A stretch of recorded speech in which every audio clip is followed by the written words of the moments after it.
Look at that. Who said gluten-free food can't bend?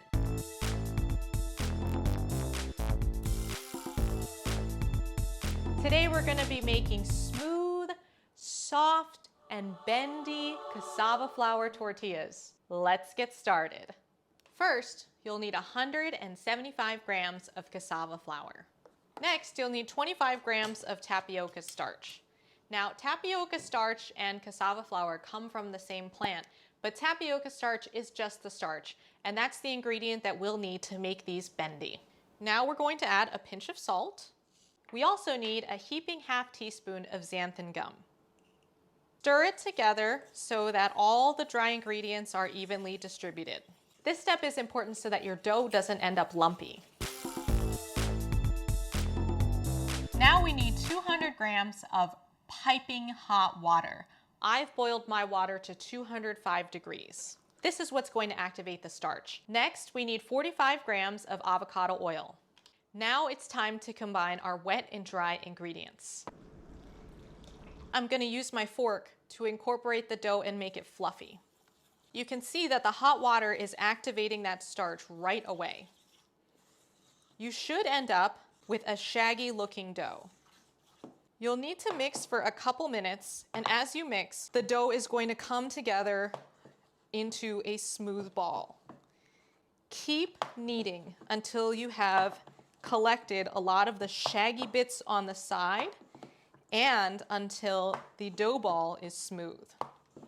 I like to roll it around the side and press it down along the side of the bowl to collect any of those dough stragglers.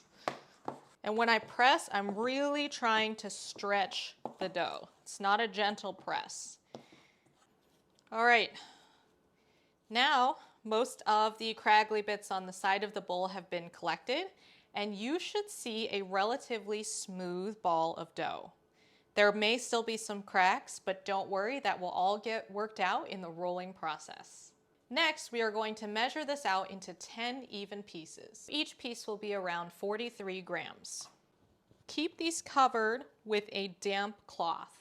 If you find that your dough is drying out, I like to rehydrate this cloth with some hot water. Now I'm going to show you how to roll out one tortilla.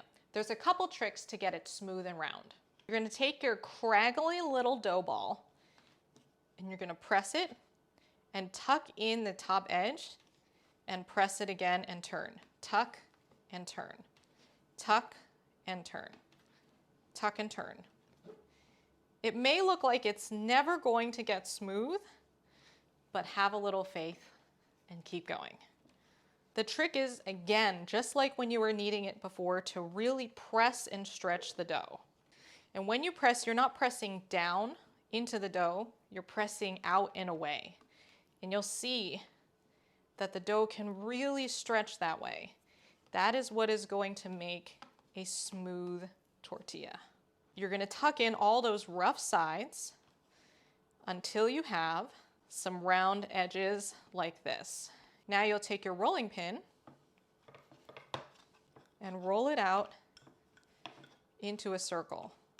I like to lift in between to make sure that it's not sticking to the surface.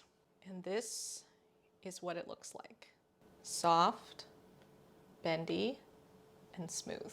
I've kept the tortillas inside a tea towel to preserve the moisture. Ordinarily, as I'm making these at home, I'll have one going on the pan while another one is getting rolled out right next to it. Let's take these over to the stove and cook them up. All right, let me talk you through my station a little bit. I've got my tortillas in a tea towel ready to go.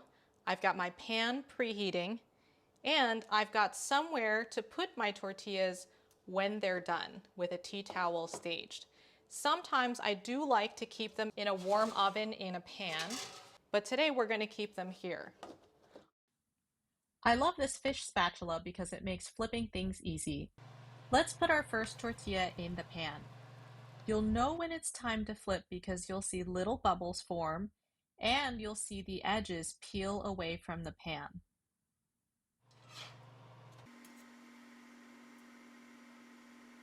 Don't worry if the tortilla looks a little stiff as you pull it from the pan.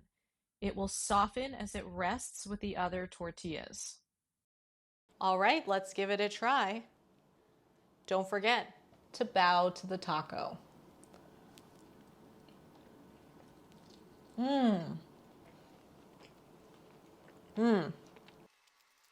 Wow, that shell is so soft, so bendy, so smooth, and a little bit chewy. Don't forget to like, subscribe, hit the bell, and I'll see you next time. Enjoy!